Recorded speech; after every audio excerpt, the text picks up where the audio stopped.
वैसे तो मांस खाना या ना खाना यह हर मनुष्य का अपना फैसला होता है और इस विषय पर अलग अलग लोगों की अलग अलग विचार है। लेकिन क्या आप जानते हैं हमारे हिंदू धर्म के अनुसार मांस खाना मना है या नहीं? सच्चाई तो ये है कि लोगों ने कभी हमारे धर्म शास्त्रों को कभी पढ़ा ही नहीं।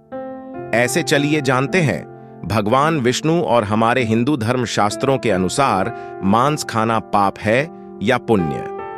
नमस्कार और स्वागत है आप सभी का हमारे चैनल क्लासिक स्टोरी पर। यह बात उन दिनों की है जब भगवान श्री कृष्ण अपने बालपन में थे। एक बार जब श्री कृष्ण एक पेड़ के नीचे बैठे बांसुरी बजा रहे थे, तभी उनकी तरफ एक हिरण दौड़ता चला आया और उनके पीछे जाकर छुप गया। वो हिरण बहुत ही घबराया हुआ था। भगवान श्री कृष्ण ने उसके सिर पर हाथ फेरते हुए कहा, क्या हुआ, तुम क्यों छुप रहे हो? तभी उसका पीछा करते हुए एक शिकारी भी वहां आ पहुंचा और बोला, यह मेरा शिकार है, इसे मुझे दे दो, इस पर मेरा अधिकार है। तब भगवान श्री कृष्ण बोले, हर जीवित जीव पर उसका खुद का अधिकार होता है, न कि किसी और का। तब वह शिकारी क्रोध में बोला, यह मेरा शिकार है, इसे मैं पकाकर खाऊंगा। तब भगवान श्री कृष्ण बोले, किसी भी जीव को मारकर खाना पाप की श्रेणी में आता है। क्या तुम पाप के भागी बनना चाहते हो? मांस खाना पुण्य है या पाप? क्या तुम धर्म को नहीं जानते? तब वह शिकारी बोला, मैं तुम्हारे जितना शिक्षित तो नहीं कि यह जानूं कि मांस खाना पुण्य है या पाप, पर मैं यह जानता हूं कि जीव को मारकर खाने में कोई हर्ज नहीं। मांसाहार से तो एक तो वह जीव को जीव बंधन से मुक्त कर रहा है, फिर क्यों मांसाहार से मना किया जाता है? वैसे भी मैं इसको मारकर नीच योनि से मुक्ति दिलाकर पुण्य ही कमा रहा हूं, फिर इस पर पाबंदी क्यों?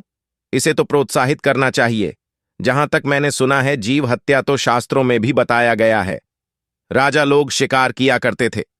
ऐसे तमाम तर्क देते हुए श्री कृष्ण से पूछा कि फिर क्यों ये मांसाहार गलत है और पाप की श्रेणी में आता है? आप ही बताइए, मांसाहार पुण्य है या पाप? भगवान श्री कृष्ण समझ गए कि इसकी बुद्धि मांस खाने के कारण तामसिक हो गई है और उसने सोचने और समझने की बुद्धि भी खो दी है। फिर भगवान श्री कृष्ण बोले, इस अंतहीन विषय पर पहले मैं कोई राय नहीं दूंगा। मेरी इस छोटी सी कथा सुनने के बाद तुम ही उत्तर देना कि मांसाहार पुण्य है या पाप और तुम्हें मांस खाना है या नहीं। वह शिकारी सोचने लगा कि इसमें मेरा तो कोई घाटा नहीं है, इस कथा को मैं सुन ही लेता हूं। मेरा मनोरंजन भी हो जाएगा और बाद में मुझे इसका मांस भी मिल जाएगा। तो भगवान श्री कृष्ण ने अपनी कथा आरंभ की और श्री कृष्ण ने कहा, एक बार मगध में खाद्य संकट खड़ा हो गया और अन्न की कमी हो गई थी। राजा को चिंता हुई कि यदि इस समस्या का शीघ्र निदान नहीं किया गया तो संरक्षित अनाज कोष भी खत्म हो जाएगा और संकट भीषण हो जाएगा। तो सम्राट ने अपनी राज्यसभा में पूछा, देश की खाद्य समस्या को सुलझाने के लिए सबसे सस्ती वस्तु क्या है? मंत्रीगण सोच में पड़ गए। चावल, गेहूं, आलू इत्यादि पदार्थों को उगाने के लिए बहुत श्रम करना पड़ता है। वह तभी प्राप्त होते हैं जब प्रकृति का प्रकोप न हो। ऐसे में तो कुछ सस्ता हो ही नहीं सकता। तभी शिकार का शौक रखने वाले एक मंत्री ने सोचा कि यही उत्तम अवसर है, क्यों न अंधाधुंध शिकार के लिए राजा की अनुमति ले ली जाए। उसने सभा में कहा कि सबसे सस्ता खाद्य पदार्थ है मांस। इसके लिए धन का खर्च भी नहीं है और पौष्टिक खाना भी मिलता है। सभी सामंतों ने इस बात का समर्थन कर दिया, लेकिन मगध के प्रधानमंत्री अभी भी चुप थे। सम्राट ने पूछा, प्रधानमंत्री, आप चुप क्यों हैं? आपने कोई अनुमोदन नहीं किया, इसमें आपका क्या मानना है? प्रधानमंत्री ने कहा, मैं यह नहीं मानता कि यह कथन सही है कि मांस सबसे सस्ता पदार्थ है। फिर भी इस विषय पर मैं अपने विचार आपके सामने कल रखूंगा। प्रधानमंत्री उसी रात मांसाहार का प्रस्ताव रखने वाले सामंत के घर पहुंचे। सामंत ने इतनी देर रात प्रधानमंत्री को अपने घर आया देखा तो वह घबरा गया। प्रधानमंत्री ने कहा, संध्या को महाराज बीमार हो गए, उनकी हालत बहुत ही खराब है। राजवैद्य ने कहा है कि किसी शक्तिशाली देह का 2 तोला मांस मिल जाए तो राजा के प्राण बचाए जा सकते हैं। आप महाराज के सबसे विश्वास पात्र हैं, इसीलिए आपसे योग्य कौन होगा? इसके लिए आप जो भी मूल्य लेना चाहें ले सकते हैं। आप कहें तो इस काम के लिए मैं आपको 1 लाख स्वर्ण मुद्राएं भी दे सकता हूं। एक बड़ी जागीर भी आप मांग सकते हैं। बस आप अपनी इच्छा कहें, मैं कटार से आपके हृदय को चीर कर बस 2 तोला मांस निकाल लूंगा। यह सुनकर सामंत के चेहरे का रंग फीका पड़ गया। वह सोचने लगा, जब जीवन ही नहीं रहेगा तो लाख स्वर्ण मुद्राओं से मैं क्या करूंगा और बड़ी जागीर भी किस काम आएगी। वह झटपट अंदर भागा और अपनी तिजोरी से 1 लाख स्वर्ण मुद्राएं लेकर आया। मुद्राएं देकर उसने प्रधानमंत्री के पैर पकड़ लिए और गिड़गिड़ाते हुए बोला, श्रीमंत, मैं आपकी 1 लाख मुद्राओं में अपनी 1 लाख मुद्रा और मिलाता हूं। इस पैसे से आप किसी और सामंत के हृदय का मांस खरीद लें, किंतु मुझे जाने दें। यह बात किसी और को पता न चले। मैं आपसे आग्रह करता हूं। प्रधानमंत्री जी यह सब समझ चुके थे। वह उसे थोड़ी और मानसिक पीड़ा देना चाहते थे। प्रधानमंत्री ने आगे कहा, सामंत, आपका शरीर स्वस्थ है, आपकी कदकाठी महाराज से मिलती जुलती है, इसीलिए राजवैद्य ने खास तौर पर आप ही का नाम लिया है। आपके दान से हमारे अच्छे राजा की जिंदगी बच सकती है।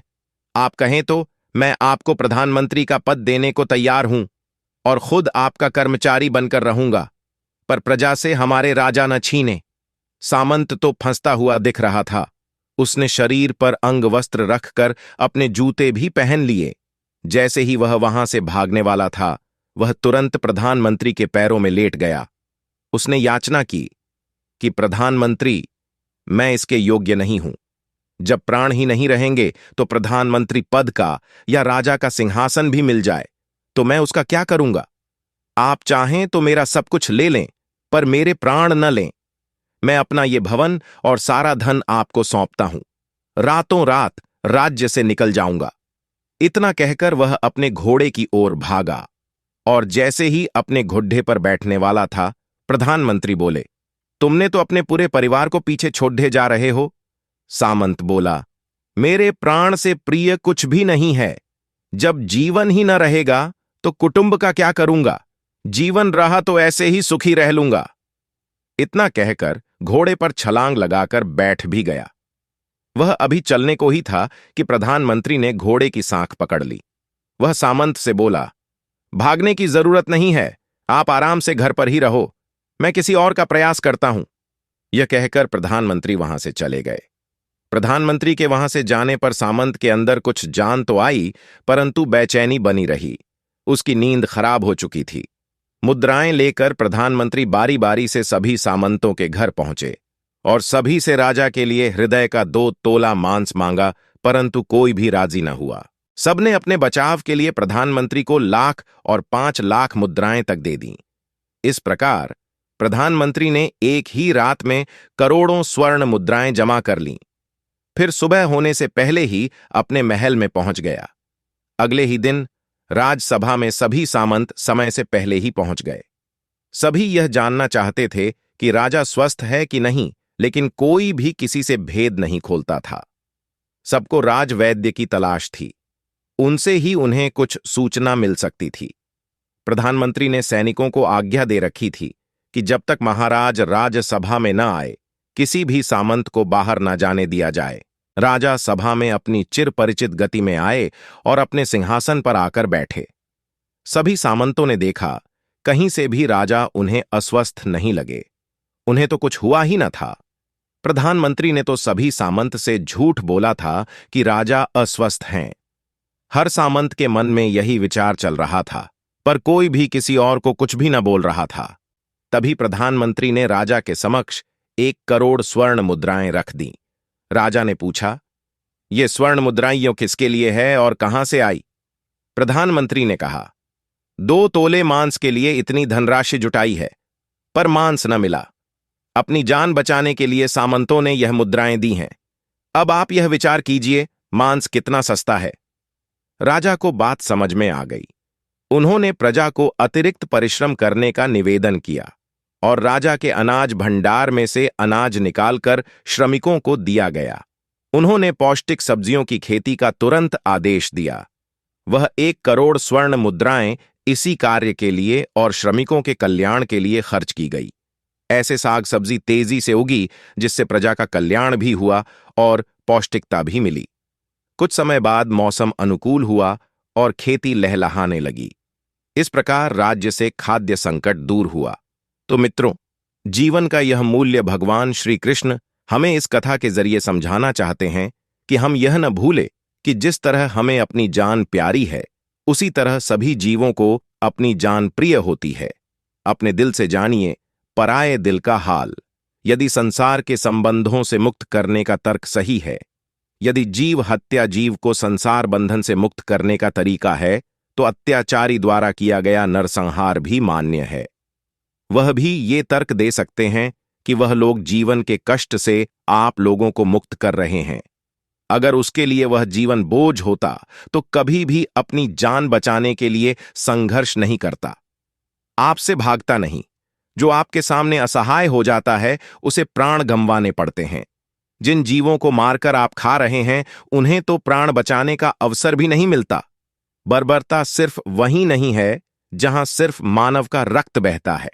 बर्बरता उसे भी कही जाती है जहां स्वार्थ के लिए किसी जीव की हत्या कर दी जाए। हम अंत समय में जिंदगी भर के पापों के लिए जिंदगी भर सुकर्म करने की कोशिश करते हैं, परंतु हम यह भूल जाते हैं कि जब वह जीव हमारे लिए काटा गया और हमारे लिए तड़पा, उसका श्राप हमें इस जीवन में ही नहीं बल्कि अगले जीवन तक नहीं छोड़ता। परमात्मा से यह ज्ञान पाकर शिकारी परिपूर्ण हो गया और उसे ज्ञान की प्राप्ति हो गई, और वह जान गया कि महानता जीवन लेने में नहीं बल्कि जीवन देने में है। शिकारी भगवान के आगे हाथ जोड़कर वहां से चला गया और उसने कसम खा ली कि वह अपने संपूर्ण जीवन में किसी को भी कभी चोट नहीं पहुंचाएगा।